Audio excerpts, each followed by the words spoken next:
ایک شخص کو کھجور کھانے کا بہت شوق تھا۔ جب بھی وہ کوئی کھجور کا درخت دیکھتا تو اس پر چڑھ جاتا اور دل بھر کے کھجور کھاتا۔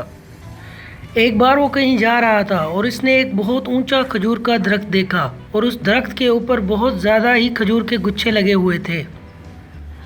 کھجور کے گچھے دیکھ کر اس کے منہ میں پانی آ گیا اور اس نے آؤ دیکھا نہ تاؤ دیکھا، اس کھجور کے درخت پہ چڑھ گیا۔ اس نے جی بھر کے کھجور کھائے۔ جب اس کا پیٹ بھر گیا تو وہ گھر کے لیے جمع کرنے جب گھر کے لیے کھجور جمع کر لیے تو اب اس کو نیچے اترنا تھا۔ جیسے ہی اس نے درخت کے نیچے دیکھا تو اس کے ہوش اڑ گئے۔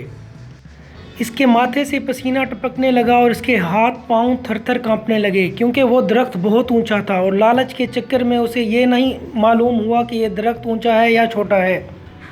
وہ اس پریشانی کے عالم میں خدا کو یاد کرنے لگا۔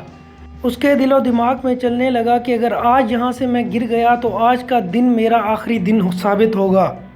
وہ رو رو کر اللہ پاک سے دعائیں کرنے لگا اور اللہ پاک کو کہنے لگا، یا اللہ اگر آج تو مجھے اس مصیبت سے بچا دے تو میں 50 روپے تیری راہ میں قربان کروں گا۔